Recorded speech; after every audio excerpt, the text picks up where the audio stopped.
आज Doubtnut app download करें। Doubtnut पर अपने सभी गणित, रसायन विज्ञान, भौतिक विज्ञान और जीव विज्ञान के डाउट्स का करो सफाया। बस प्रश्न की फोटो खींचो, एक ही प्रश्न को क्रॉप करो और तुरंत वीडियो सोल्यूशन पाओ।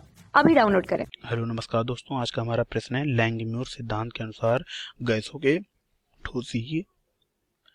ठोसीय पृष्ठ पर अधिशोषण के लिए कौन सा कथन सत्य है। तो पहले दिए गए पृष्ठ जो है हमारे, इसके चार विकल्प दिए हैं। विकल्प 1, विकल्प 2, ठीक है, और यहाँ पे विकल्प नंबर 3 और विकल्प नंबर 4, ठीक। अब हम इसकी अगर उत्तर की बात करें तो हमने हमेशा बोला पहले क्वेश्चन को अच्छे से रीड करो फिर कॉन्सेप्ट पे जाओ। लैंगम्यूर सिद्धांत की बात कर रहा है और गैसों के ठोसी पृष्ठ पर अधिशोषण की बात कर रहा है, तो हमें पहले लैंगम्यूर सिद्धांत पे जाना होगा। और लैंगम्यूर सिद्धांत के मैं कुछ बेसिक से 4 पॉइंट बताऊंगा, 3-4 पॉइंट, जिससे आपको ये क्वेश्चन इजिली सॉल्व हो जाएगा। पहला पॉइंट, लैंगम्यूर ने ये कहा कि उसके जो कोई ठोस है, ठीक, उसकी पृष्ठ पर कई मुक्त संयोजकताएं या अधिशोषण स्थल होते हैं। मतलब अधिशोषण जहाँ पे कोई अधिशोषित होने वाला पदार्थ अधिशोषित होगा, ठीक। तो मान लो कई अधिशोषण स्थल होते हैं जहाँ पे क्या होता है, हमारा कोई भी अधिशोषित होने वाला पदार्थ जो है, यहाँ पे जो अधिशोषित होने वाला पदार्थ है उसका केवल एक परमाणु या एक अणु ही अधिशोषित होगा। अब एक ही स्थल पर भिन्न भिन्न परमाणु या भिन्न भिन्न अणु अधिशोषित नहीं हो सकते, पहले पॉइंट। दूसरा पॉइंट उन्होंने क्या बोला, मैंने पहला पॉइंट समझा दिया, अब उसको ध्यान में रख लेना।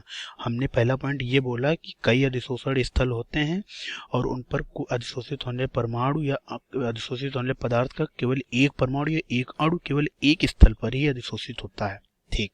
दूसरा उन्होंने क्या कहा कि जो अधिशोषित होने वाले परमाणु या अणु हैं उनकी स्पीशीज आपस में कभी क्रिया नहीं करती। मैंने लिख दे रहा हूँ शॉर्ट में कि क्रिया नहीं करती, ठीक, ओके, नहीं करती, ठीक। अब उन्होंने तीसरा पॉइंट दिया, तीसरा पॉइंट भी उन्होंने ये दिया कि जैसे मान लो अधिशोषण जो है कोई तुम्हारा कुल पृष्ठ का क्षेत्रफल है, मतलब जो तुम्हारा ठोस है उसकी जो सतह है, ऊपरी सतह, उसका क्षेत्रफल है, ठीक है। तो क्षेत्रफल जो है, तो क्षेत्रफल है। अब क्या होगा कि जो अधिशोषण की दर होगी, अधिशोषण की दर कुल पृष्ठ क्षेत्रफल के अनाच्छादित प्रभास तथा गैस के दाब पर निर्भर करती है। अब मैं देखो इसमें कुछ पॉइंट मैंने ऐसे बोले जो आपको नहीं समझ में आएंगे। अनाच्छादित प्रभास बोला, ठीक है, तो ये आपको अनाच्छादित मतलब जहाँ पे हमारे स्थल को किसी परमाणु अणु ने कवर नहीं किया, ठीक है। तो आप परेशान मत होना, मैं एक एक चीज क्लियर करता जाऊंगा। मैंने क्या बोला, जो अधिशोषण की दर होगी, ठीक, अधिशोषण की दर से क्या मतलब अधिशोषण किस गति से, मतलब कोई अधिशोषित पदार्थ किस गति से अधिशोषित हो रहे हैं ठोस की पर, अधिशोषण की दर जो है कुल जो है अधिशोषण की दर हमारे कुल पृष्ठ के क्षेत्रफल, ठीक है, कुल पृष्ठ के क्षेत्रफल, कुल पृष्ठ के क्षेत्रफल, ठीक है, कुल पृष्ठ के क्षेत्रफल और जो है गैस के दाब पर निर्भर करती है, और करके गैस के दाब पर निर्भर करती है, ठीक है, दाब पर निर्भर करती है, ठीक। ये पॉइंट हो गया, ठीक। अब यहाँ पे हम ये बता निर्भर करती है, अब निर्भर करने का मतलब मान लिया हमने इसका क्षेत्रफल मान लिया हमने a और इसकी जो अधिशोषण की दर है वो मान ली हमने rd, ठीक, ठीक है। तो जो rd होगी ऐसे होगी और ये इसके प्रेशर के जो है अनुक्रमानुपाती होगी, ठीक। तो ये 3 पॉइंट उन्होंने दिए, ठीक। अब इन्हीं 3 पॉइंट से हम देखना क्वेश्चन। अब लैंगम्यूर का सिद्धांत तो पढ़ना है तो आप हायर क्लास में पढ़ेंगे, लेकिन मैं यहाँ पे एक बेसिक सा क्वेश्चन है तो उसको समझाने के लिए मैंने 3 पॉइंट दिए। पहला पॉइंट ये वाला दिया जिसमें मैंने ये बताया है कि जो आप कोई ठोस है उसकी सतह पर बहुत से अधिशोषण स्थल होते हैं, मुक्त संयोजकता होती है, जहाँ पर कोई अधिशोषित होने वाले पदार्थ का एक परमाणु या एक अणु केवल अधिशोषित होता है केवल एक स्थान पर। फिर हमने क्या बताया, जो हमारे अधिशोषित होने वाले परमाणु या अणु हैं उनकी स्पीशीज आपस में क्रिया नहीं करती, ये दूसरा पॉइंट हमने बताया। फिर हमने तीसरा पॉइंट क्या बताया, जो अधिशोषित होने वाले परमाणु हैं जो अधिशोषित हो रहे हैं उनके अधिशोषण की दर, ठीक है, कुल पृष्ठ के क्षेत्रफल के, ठीक है, अनुक्रमानुपाती तथा गैस के दाब के अनुक्रमानुपाती होती है, ठीक है, निर्भर करती है। तो अब हम इस देखते हैं, अब हमने ये 3 पॉइंट पता चल गए। अब हमें ये देखना है कौन सा कथन इसके लिए सही होगा। अब दिए गए पृष्ठ पर टकराने वाले गैस अणुओं की संख्या गैस के दाब से स्वतंत्र होती है। अब देखो दिए गए पृष्ठ पर टकराने वाले गैसीय अणुओं की संख्या। अब देखो गैसीय अणु क्या होंगे, जो हमारे यहाँ पे इस क्वेश्चन देखो घुमाया है। अब गैसीय अणुओं की बात क्या होगी, गैसीय अणुओं का मतलब हो गया हमारे अधिशोषित होने वाला पदार्थ है, अधिशोषित होने वाला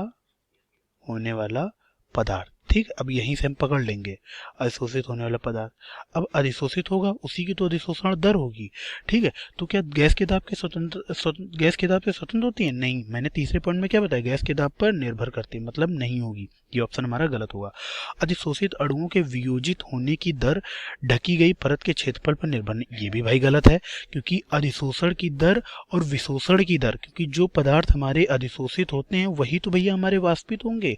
वाष्पित होने की दर को ही हम क्या कहते हैं, विशोषण की दर। समझे, मतलब क्या बोला मैं, वाष्पित होने की दर को क्या कहते हैं, वाष्पित होने की दर को ही हम क्या कहते हैं, अधिशोषण की दर। अब ये कैसे कहोगे सर, ये कैसे, ये इस हिसाब से होगा क्योंकि मैंने हमें आपको बताया कि जो भी पदार्थ हमारे अधिशोषित होंगे, ठीक है, जो पदार्थ हमारे वही तो वाष्पित होंगे, और तो कोई हो नहीं जाएगा। ठीक है, तो वही हो गया, वाष्पित होने की दर को हम विशोषण की दर कहते हैं या वियोजित होने की दर कहते हैं। ठीक है, तो वियोजित होने की दर क्या हमारे क्षेत्रफल पर निर्भर नहीं करेगी, कुल पृष्ठ के क्षेत्रफल पर निर्भर करती है, तो ये भी हमारा ऑप्शन गलत हो गया, गलत हो गया। अब एक सक्रिय केंद्र पर एक से अधिक अणु, अरे यार ये तो मैंने आपको स्टार्टिंग में पहला ही पॉइंट बताया कि केवल एक जगह पे केवल एक ही अणु या परमाणु अधिशोषित होगा, तो ये भी गलत, बिल्कुल गलत। ठीक है, अब देखो आगे बात करते हैं। दिए गए क्षेत्रफल पर टकराने वाले गैसीय अणुओं की संख्या गैस के दाब के अनुक्रमानुपाती है, बिल्कुल सही, ये हमारा ऑप्शन सही होगा जो हमने यहाँ पे आपको बताया है। तो हमने केवल 3 पॉइंट दिए, 3 पॉइंट से आपका क्वेश्चन क्या हो गया, सॉल्व हो गया। तो हमारा यहाँ पे आंसर क्या हुआ, हमारा ऑप्शन चौथा हुआ। तो मैं बिल्कुल यही बताया कि पहले की पॉइंट पे जाओ, कोई भी क्वेश्चन तुम्हें सॉल्व करना है तो उसके की पॉइंट पे जाओ कि हमें कॉन्सेप्ट क्या लगाना है। ठीक है, तो हमने अपना कॉन्सेप्ट पकड़ लिया और हमारा ऑप्शन चौथा करेक्ट हो गया। तो हम अपने आंसर को जो है बॉक्स में लिख लेते हैं कौन सा हमारा ऑप्शन सही है। तो हमारा चौथा विकल्प जो है वो सही है, चौथा विकल्प सही है। ठीक, तो मैं आशा करता हूं आपको ये समझ में आया होगा। ठीक है, तो आज के लिए धन्यवाद। कक्षा 6 से 12वीं से लेकर नीट, IIT, JEE वो एडवांस के लेवल तक 1 करोड़ से ज्यादा छात्रों का भरोसा। आज ही डाउनलोड करें डाउटनेट ऐप या व्हाट्सएप करें अपने सारे डाउट्स 8400 400 400 पर।